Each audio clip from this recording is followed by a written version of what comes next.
tesouro oculto, méritos e excelências da Santa Missa. São Leonardo de Porto Maurício. Dedicatória. Santíssimo Padre, o mínimo dos frades menores, humildemente prostrado aos pés de vossa santidade, ousa oferecer-vos este livrinho. Vai publicado sob o título de Tesouro Oculto, mas para vossa grande alma é um tesouro há longo tempo conhecido, pois trata da excelência e utilidade da Santa Missa, que constitui toda a vossa consolação e é o esplendor da Igreja de Deus. A conveniência e a justiça combinadas levam-me a apresentar-vos esta humilde homenagem. Nada mais conveniente, pois já que trará do mais augusto de todos os sacrifícios, a quem poderia ser melhor dedicado este livro do que ao primeiro de todos os padres?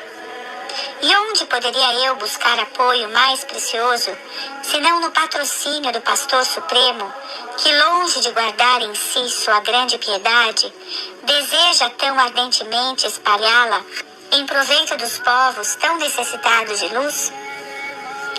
Igualmente nada mais justo.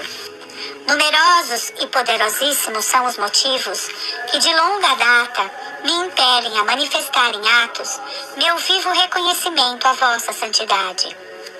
Oh, quantos benefícios que concedeu vossa clemência durante o pouco tempo que passei na cidade eterna.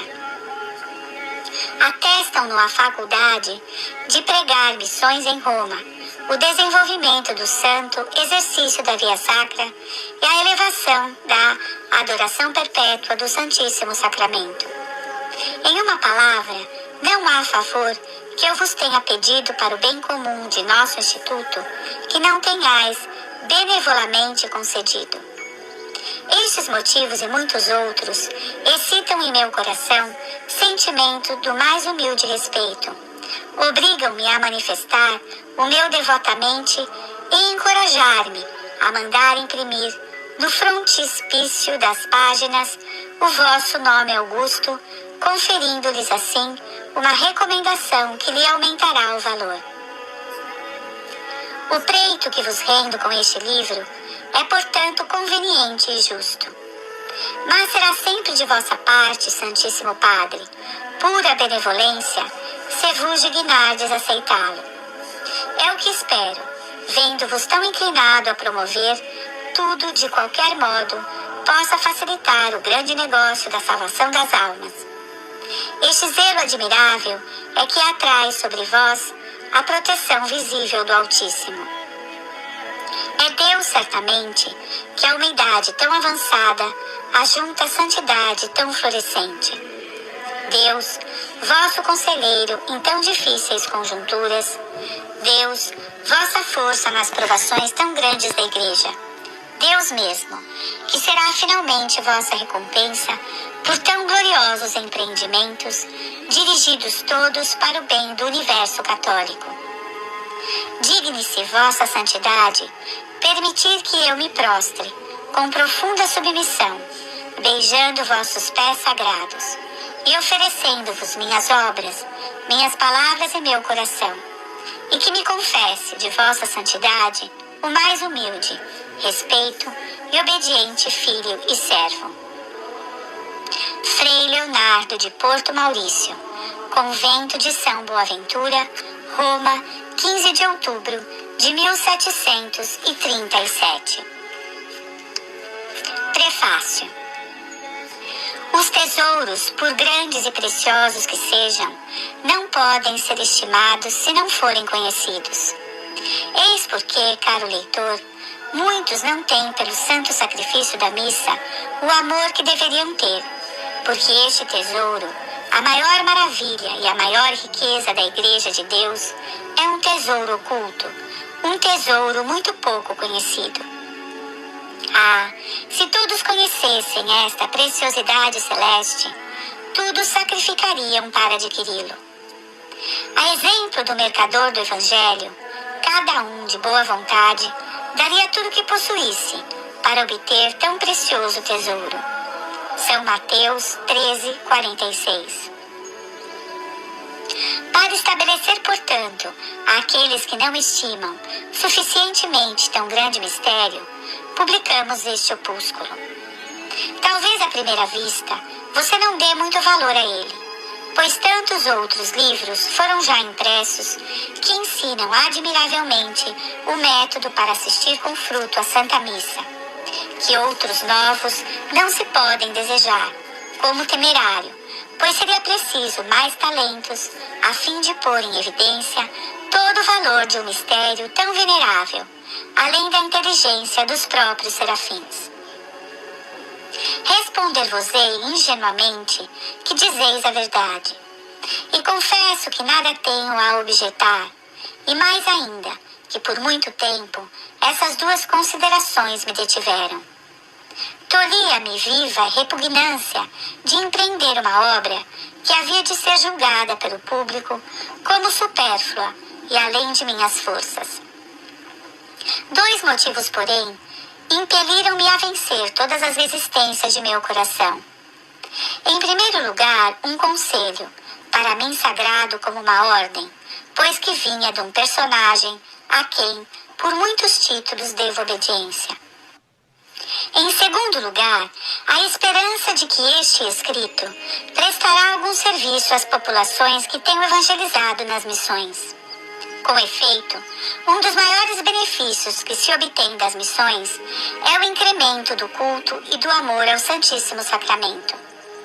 A finalidade delas é excitar em todos os cristãos um santo fervor que o impila a nutrirem-se mais frequentemente do pão dos anjos, a acompanhar o santo viático cada vez que ele é levado aos doentes, a fim de que se forme um grande cortejo de pessoas iluzes, numa palavra, se lhes prestem as honras e pompa adequadas. Muito esforço também é feito no sentido de levar todos os fiéis católicos a assistir diariamente à Santa Missa. E não podeis imaginar como é vantajoso, para atingir um fim tão santo, colocar entre as mãos dos fiéis livros compostos em estilo simples e a seu alcance. Estes livros aplanam toda a dificuldade para excitar a devoção, aclarando a inteligência e aquecendo os corações. E muitas vezes tira-se deles mais proveito que mesmo das pregações, pois nestas a palavra se dissipa, enquanto que a verdade escrita permanece sempre sob os nossos olhos. Ainda que este opúsculo não fizesse bem, senão a uma única alma, não se poderia dizer que ficasse sem fruto. A fim de colocá-lo ao alcance de todos, ele só conterá 3 capítulos. No primeiro, encontrar-se-á uma curta introdução sobre a excelência, a necessidade e as vantagens da Santa Missa. No segundo, vai exposto um método piedoso e prático para dela participar com fruto. No terceiro, registram-se alguns exemplos próprios para excitar as pessoas de boa condição a assistir à Santa Missa todos os dias. Em suma, é um tesouro oculto que eu vos desvendo, e, se souberdes dele aproveitar, enriquecereis de todos os bens para a vida e para a morte, para o tempo e para a eternidade. Breve instrução sobre a excelência, necessidade e utilidade da Santa Missa. Capítulo 1. 3 grandes excelências da Santa Missa. 1. Muita paciência é necessária para tolerar a contagiosa linguagem de alguns libertinos que com frequência se atrevem a difundir proposições escandalosas que têm sabor de acentuado ateísmo e são um veneno para a piedade cristã. Uma missa a mais, uma missa a menos, que importa? Já é bastante ouvir a missa nos dias de preceito. A missa de tal padre é uma missa de Semana Santa. Quando ele surge no altar, eu fujo da igreja. Esses que assim falam, dão a entender que pouca, ou melhor dizendo, que nenhuma estima tem pelo adorável sacrifício da missa. Sabeis o que na realidade é a Santa Missa? É o sol da cristandade, a alma da fé, o centro da religião católica, para a qual convergem todos os seus ritos, todas as suas cerimônias, todos os seus sacramentos. Em suma, é um compêndio de tudo que é bom e de tudo que é belo que há na Igreja de Deus. Por isso, caros leitores, meditem bem tudo o que vou dizer-vos nesta instrução. 2. É uma verdade incontestável que todas as religiões que existiram desde o começo do mundo tiveram sempre algum sacrifício como parte essencial do culto devido a Deus. Mas por que essas religiões eram vãs e imperfeitas, seus sacrifícios também eram vãos ou imperfeitos? Totalmente vãos eram os sacrifícios do paganismo, e nem acode ao Espírito falar sobre eles. Quanto ao dos hebreus, eram imperfeitos. Se bem que professassem então a religião verdadeira, seus sacrifícios eram podres e imperfeitos, pois consistiam somente em figuras, chamado por São Paulo, infirma et egena elementa, porque não podiam assim apagar os pecados, nem conferir a divina graça. Só o sacrifício que temos em nossa santa religião, que é a Santa Missa, é um sacrifício santo, perfeito e em todo sentido completo. Por ele, cada fiel honra dignamente a Deus, reconhecendo ao mesmo tempo o próprio nada e o supremo domínio de Deus, chamado por Davi sacrificium justitiat, sacrifício de justiça, porque contém o justo por excelência, o santo dos santos, ou melhor dizendo, a própria justiça e santidade por essência, como porque santifica as almas pela infusão das graças e a abundância dos dons que lhes confere.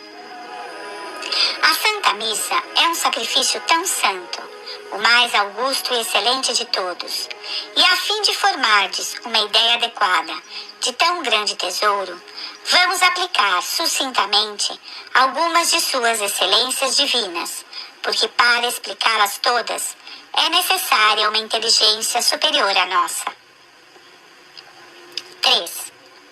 A principal excelência do sacrossanto sacrifício da missa consiste em que se deve considerá-lo como essencialmente o mesmo oferecido no Calvário sobre a cruz, com esta única diferença, que o sacrifício da cruz foi sangrento e só se realizou uma vez, e que nessa única oblação o Filho de Deus satisfez plenamente por todos os pecados do mundo.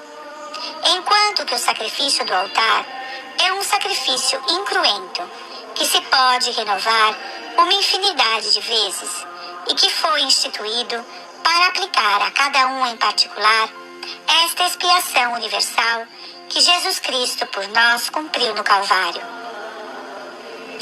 Assim, o sacrifício cruento foi o meio de nossa redenção, e o sacrifício incruento nos proporciona as graças da nossa redenção. Abre-nos os tesouros dos méritos de Cristo nosso Senhor, e outro nos dá para utilizarmos.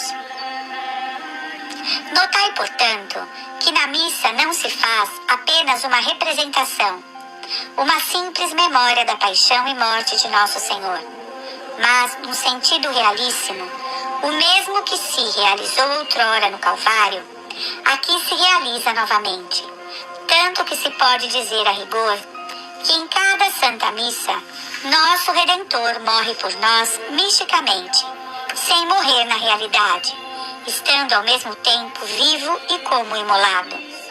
Vide Agnum statem tanquam ossissum. Apocalipse 5:6. No santo dia de Natal, a Igreja nos representa o nascimento do Salvador. Entretanto, não é verdade que ele nasça ainda nesse dia. Nos dias de Ascensão e Pentecostes, comemoramos a subida do Senhor Jesus ao céu e a vinda do Espírito Santo, sem que de modo algum, nesses dias, o Senhor suba ainda ao céu, ou o Espírito Santo desça visivelmente à terra. A mesma coisa, porém, não se pode dizer do mistério da Santa Missa, pois aí não é uma simples representação que se faz, mas sim o mesmo sacrifício oferecido sobre a cruz, com efusão de sangue, e que se renova de modo incruente. É o mesmo corpo, o mesmo sangue, o mesmo Jesus que se mola hoje na Santa Missa. Opus, diz a Igreja, opus nostra, redemptionis exercetum. Sim, sim, exercetur. Aí se pratica o mesmo sacrifício que foi feito sobre a cruz. Que obra sublime! Ora, dizei-me sinceramente, se quando ides à igreja para assistir à Santa Missa, pensasseis bem que ides ao Calvário assistir à morte do Redentor, que diria alguém que vos visse aí chegar numa atitude tão pouco modesta? Se Maria Madalena fosse ao Calvário e se prostrasse aos pés da cruz vestida, perfumada e ataviada, como em seus tempos de desordem, quanto não seria censurada? E que se dirá de vós, que ides à Santa Missa, como se fosseis a uma festa mundana? Que aconteceria, sobretudo, se profanasseis este ato tão santo, com gestos, risadas, cochichos, encontros sacrílegos? Digo que, em qualquer tempo e lugar, a iniquidade não tem cabimento. Mas os pecados que se cometem na hora da Santa Missa e na proximidade do altar são pecados que atraem a maldição de Deus. Maledictus qui facit opus Domini fraudulenter. Meditai seriamente sobre este assunto. Outras maravilhas, porém, vou desvendar-vos de tesouro tão precioso. 4. Parece que não é possível encontrar prerrogativa melhor do santo sacrifício da missa, podendo dizer que não é uma cópia, mas é originalmente o mesmo sacrifício da cruz. O que o torna, entretanto, mais sublime é o fato de ter como sacerdote o próprio Deus feito homem. Certo é que no santo sacrifício 3 coisas devem ser consideradas: o sacerdote que oferece, a vítima que é oferecida e a majestade de Deus é a quem é feita a oblação. Ora, destaquemos maravilhosamente essas 3 considerações. O sacerdote que oferece é um homem-Deus, Jesus Cristo. A vítima é a vida de um Deus, e não se oferece ao trem, senão Deus. Reanimai, portanto, a vossa fé, e reconhecei no sacerdote que celebra a pessoa adorável de nosso Senhor Jesus Cristo. É Ele o principal oferente, não só porque instituiu esse santo sacrifício e lhe dá por seus méritos a eficácia, mas porque se digna, em cada Santa Missa, e para nosso benefício, transubstanciar o pão e o vinho em seu corpo santíssimo e em seu preciosíssimo sangue. Eis porque a maior excelência da Santa Missa consiste em ter por sacerdote um Deus feito homem. E quando virdes o celebrante no altar, sabei que sua maior dignidade é ser o ministro do sacerdote invisível e eterno, que é nosso Redentor. Daí vem que o sacrifício não deixa de ser agradável a Deus, ainda que o sacerdote celebrante seja iníquo, sacrílego e mau, visto que o principal oferente é Cristo nosso Senhor, e o sacerdote é seu simples ministro. Do mesmo modo, aquele que dá esmola pela mão de um servidor é verdadeiramente o principal autor do benefício, e ainda que o servo fosse um celerado, se o patrão é um justo, a esmola é santa e é meritória. Bendito seja Deus que nos deu um sacerdote infinitamente santo, a própria santidade, o qual oferece ao Pai Eterno esse divino sacrifício, não só em todo lugar, pois hoje a fé está difundida em toda parte, mas também em todo tempo, todos os dias, e mesmo a toda hora, graças a Deus. O sol se levanta para outras regiões, quando para nós desaparece.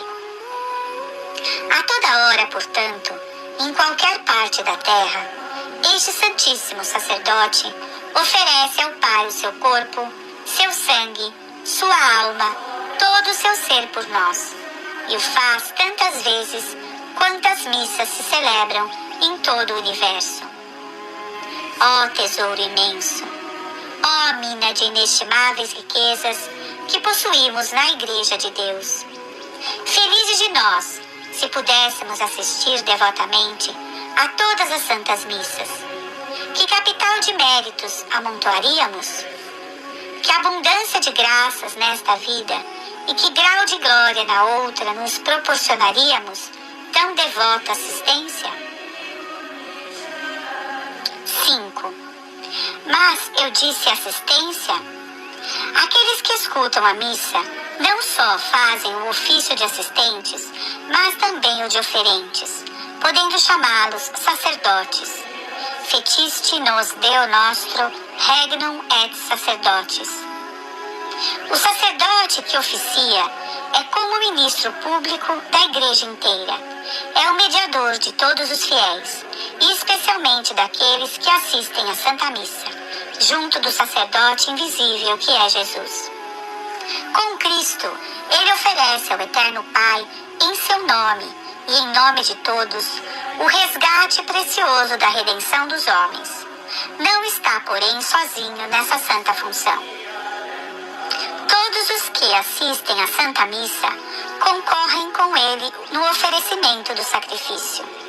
Assim, voltado para os fiéis, o sacerdote diz: Orate fratres, ut meum ac vestrum sacrificium acceptabile fiat ad Deum Patrem Onipotentem. Orai, irmãos, para que o meu e o vosso sacrifício se faça aceitável para com Deus Pai Todo-Poderoso.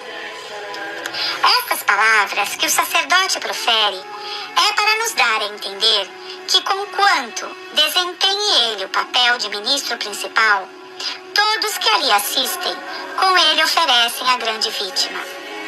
Quando assistis à missa, fazeis, portanto, de certo modo, o ofício de sacerdote. Que dizeis agora? Ousaríeis ainda assistir à Santa Missa sentados, tagarelando, olhando para um e outro lado e contentando-vos de recitar, bem ou mal, umas preces vocais, sem levar em conta o ofício de tanta responsabilidade que exerceis, o ofício de sacerdote? Oh, não posso evitar de exclamar aqui: ó mundo insensato, que nada compreende de tão augustos mistérios! Como é possível permanecer ao pé dos altares, com o espírito distraído e o coração dissipado, no momento em que os anjos e os santos se absorvem em admiração e temor à vista de tão maravilhosa obra? 6. Admirai-vos, talvez, de me ouvir dizer que a missa é uma obra maravilhosa? E não é, com efeito, inefável maravilha o que opera a palavra de um humilde sacerdote? Que língua angélica ou humana poderia explicar poder tão excessivo? Quem jamais poderia imaginar que a palavra de um homem que não tem naturalmente a força de levantar da terra uma palha, receberia da graça o poder surpreendente de fazer descer do céu o Filho de Deus? Aí está um poder maior que o de transportar montanhas, esgotar o mar e abalar os céus. Poder comparável, de certo modo, àquele primeiro fiat com que Deus fez surgir do nada todas as coisas, e que pode mesmo parecer sobrepujar, em certo sentido, aquele fiat pelo qual a Virgem Santíssima atraiu a seu seio o Verbo Divino. A Virgem Maria nada mais fez que fornecer a matéria do corpo de Cristo dela formado, sem dúvida, isto é, de seu puríssimo sangue, mas não por ela, nem por sua operação. Enquanto que a voz do sacerdote, sendo instrumento de Cristo no ato da consagração, o reproduz de um modo novo e admirável, quer dizer, sacramentalmente. E isso tantas vezes quantas consagra. O beato João, o bom, de Mântua, levou um eremita, seu companheiro, a compreender esta verdade. Este não conseguia persuadir de que a palavra de um sacerdote tivesse o poder de mudar a substância do pão no corpo de Jesus Cristo e a do vinho em seu sangue. E o que é mais deplorável, tinha cedido a esta tentação diabólica. O servo de Deus percebeu o erro do companheiro e, conduzindo-o à beira de uma fonte, aí encheu de água uma taça e deu-lhe de beber.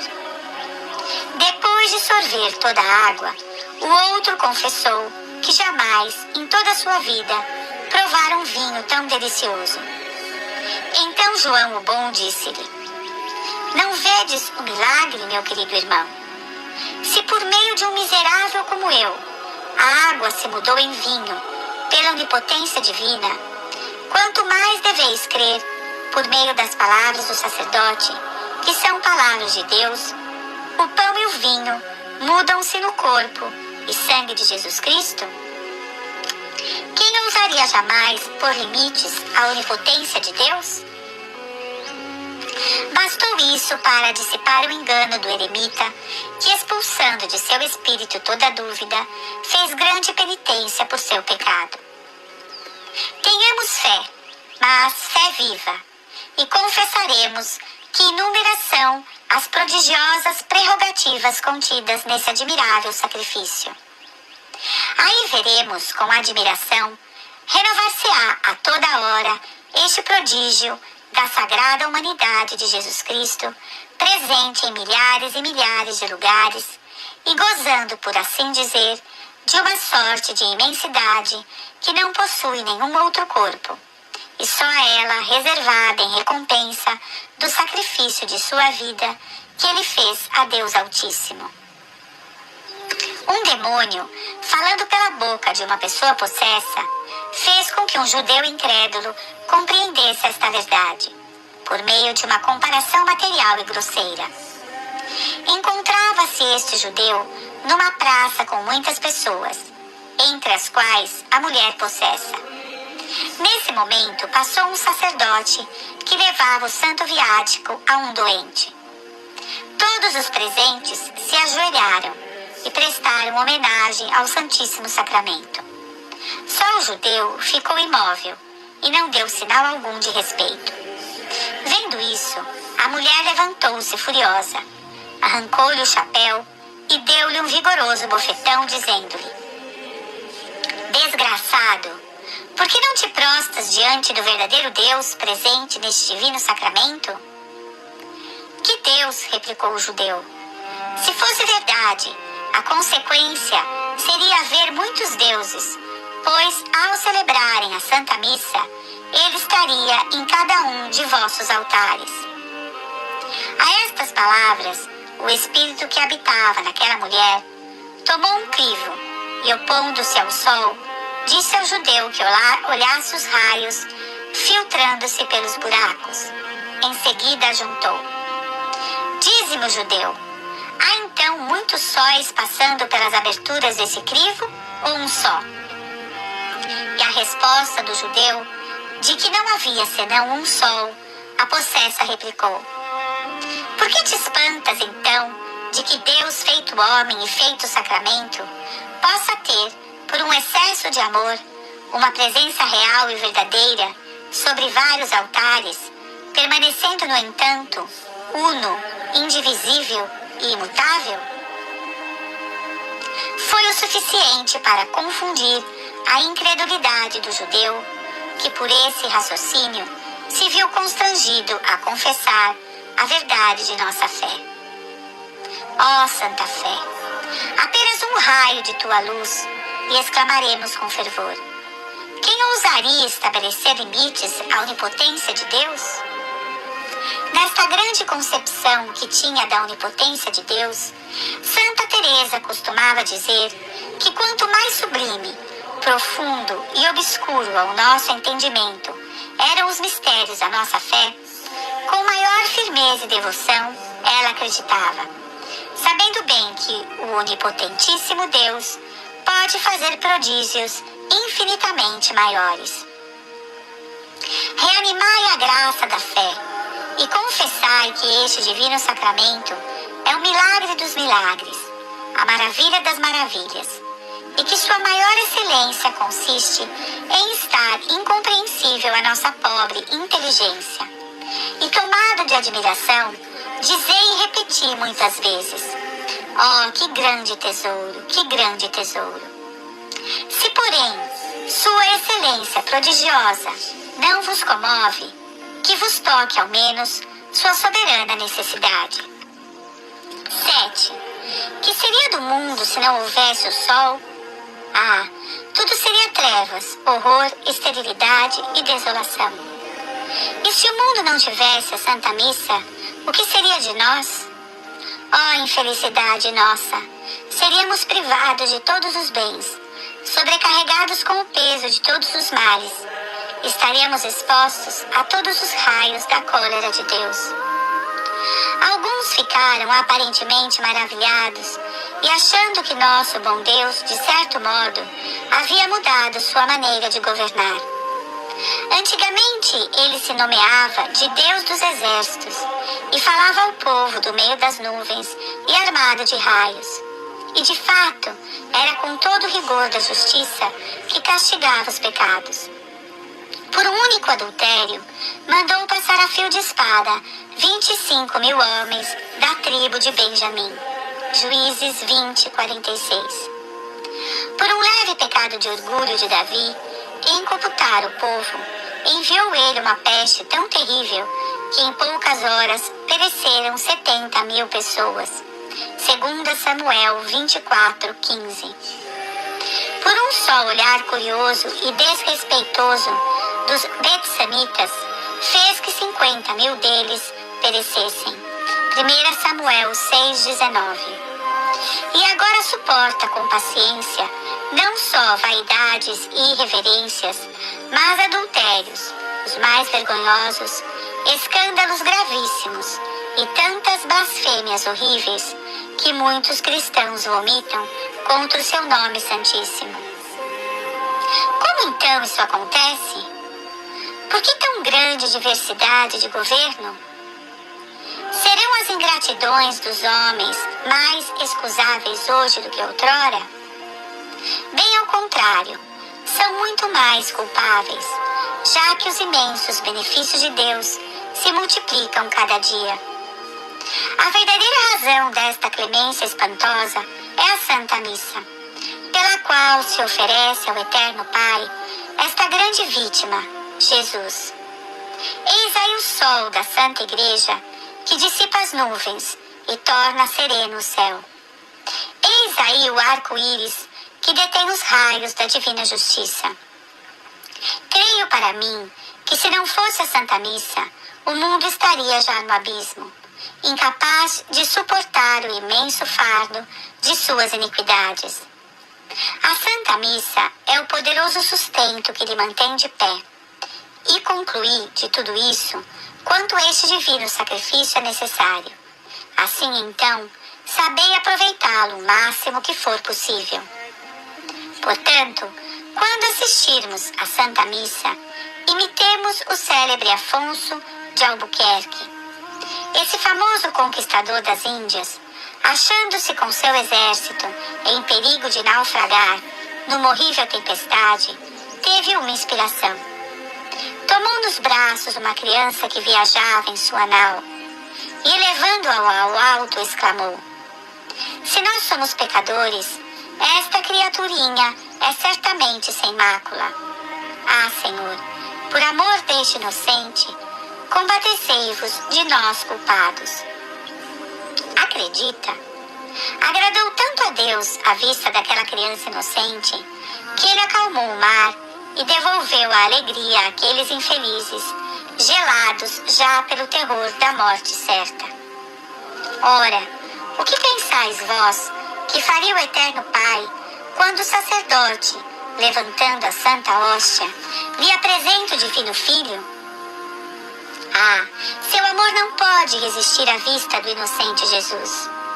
Ele se sente forçado a acalmar nossas tormentas e acudir a todas as nossas necessidades. Sem esta santa vítima, portanto, sem Jesus sacrificado por nós, primeiro sobre a cruz e todos os dias sobre nossos altares, estaríamos perdidos e poderia cada um dizer a seu companheiro: nos encontraremos no inferno. Sim, sim, no inferno. Nos encontraremos no inferno. Mas, com este tesouro da Santa Missa nas mãos, respira a nossa esperança. E se não colocarmos obstáculos, teremos assegurado o paraíso. Deveríamos então beijar nossos altares, perfumá-los de incenso e, sobretudo, honrá-los com nosso máximo respeito, pois que deles nos vêm tantos bens. Juntai as mãos e agradecei a Deus Pai, que nos deu um mandamento tão doce de oferecer-lhe muitas vezes a vítima celeste. Agradecei-lhe, sobretudo, pelo imenso proveito que dela recebeis. Se sois fiel, não somente em oferecê-la, mas de fazê-lo para os fins a que nos foi concedido este dom tão precioso. 8. A grandeza e a beleza são dois motivos asaz poderosos para tocar os corações. A utilidade, porém, os persuade, e a despeito de toda repugnância, arrebata quase sempre a vitória. Ainda que a excelência e a necessidade da Santa Missa não fossem para vós bastante ponderáveis, como poderíeis deixar de apreciar a magna utilidade que ela proporciona aos vivos e falecidos, aos justos e aos pecadores, para a vida e para a morte, e mesmo para depois da morte? Imaginai que sois aquele devedor do Evangelho, cuja dívida se elevar à enorme quantia de 10.000 talentos. Chamado a prestar contas, humilha-se, implora e pede adiamento para satisfazer completamente o débito. Patientiam ab in me, et omnia redam tibi. Aí está o que deveis fazer. Vós que tendes com a justiça divina, não uma, mas 1000 dívidas. Deveis humilhar-vos e suplicar tempo bastante para assistir à Santa Missa. E ficais certos de que estas santas missas saldarão completamente todas as vossas obrigações. São Tomás, o doutor angélico, nos ensina quais são as dívidas que temos com Deus. Ele diz que há especialmente 4, todas as 4 ilimitadas. A primeira é de adorar, louvar e honrar este Deus de majestade infinita e digno de infinitos louvores e homenagens.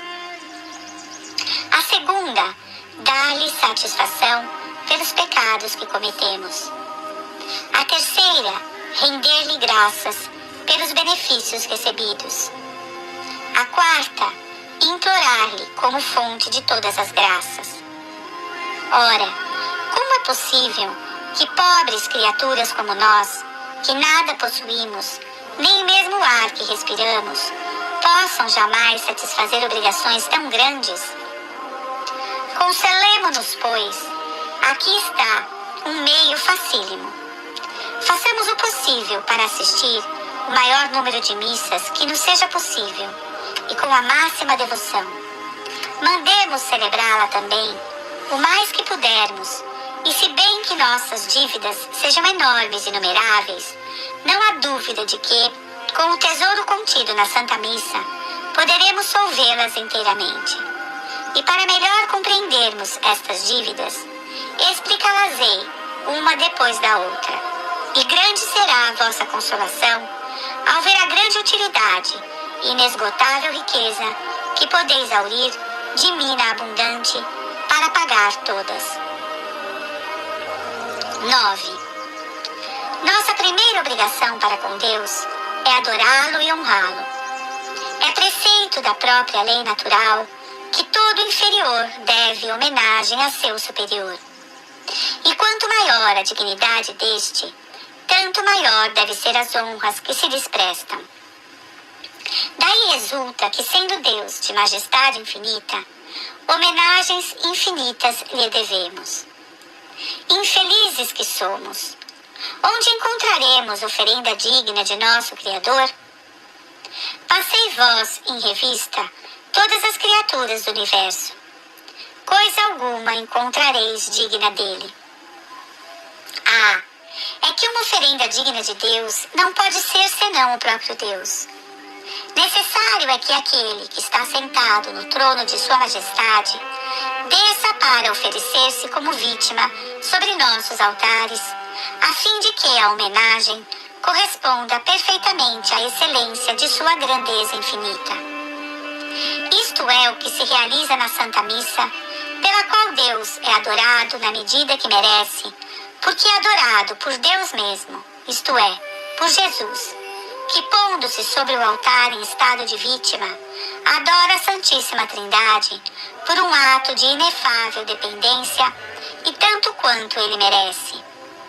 E de tal modo que todas as outras homenagens que lhe possam prestar as criaturas, comparadas a essa humilhação de Jesus, desaparecem como as estrelas em presença do sol. Conta-se de uma alma santa que, totalmente abrasada de amor a Deus, traduzia em 1000 desejos o ardor de sua ternura. Ah, meu Deus, dizia ela, quisera ter tantos corações e tantas línguas como há de folhas nas árvores, de átomos no ar e de gotas d'água, para vos amar e louvar como mereceis. Oh, se eu tivesse em meu poder todas as criaturas, para pô-las aos vossos pés, a fim de que se consumissem de amor por vós, contanto que eu vos amasse mais que todas juntas, mais que todos os anjos e santos e todo o paraíso. Certo dia, em que tal desejo se repetia com mais fervor do que nunca, ouviu o Senhor responder-lhe: Consola-te, minha filha, pois com uma só missa que assistis com devoção, dás-me toda esta glória que me desejas, e ainda mais infinitamente.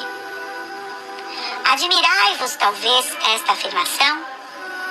Não tendes motivo, pois visto nosso boníssimo Salvador ser não somente homem, mas Deus verdadeiro e todo-poderoso, quando ele se aniquila sobre o altar, dá com este ato homenagem e adoração infinitas à Santíssima Trindade. Desse modo é que nós, que concorremos com ele no oferecimento deste grande sacrifício, damos também de nossa parte a Deus honra e homenagem infinitas. Oh, que coisa sublime! Digamos uma vez ainda, pois importantíssimo é sabê-lo, sim, assistindo à Santa Missa, prestamos a Deus adoração, honra e homenagem infinitas. Deixai aqui empolgar-vos de admiração e reconhecei que é absolutamente verdade dizer que ao assistirmos com devoção à Santa Missa, damos a Deus mais glória do que lhe dão com suas adorações, desde o céu, todos os anjos e todos os santos juntos, pois definitivamente eles são apenas simples criaturas e, portanto, suas homenagens são limitadas e curtas. Na Santa Missa, porém, Jesus se aniquila e esta humilhação é de valor e mérito infinitos. Por conseguinte, a homenagem e a honra que por meio dele prestamos a Deus na Santa Missa são homenagem e amor infinitos. Sendo assim, como quitaremos bem a nossa primeira dívida com Deus assistindo à Santa Missa? Ó mundo obcecado, quando abrirás os olhos para compreender verdade tão importante? E vós, cristãos negligentes, tereis ainda a coragem de dizer: uma missa a mais, uma missa a menos, pouco importa? Ó cegueira horrível!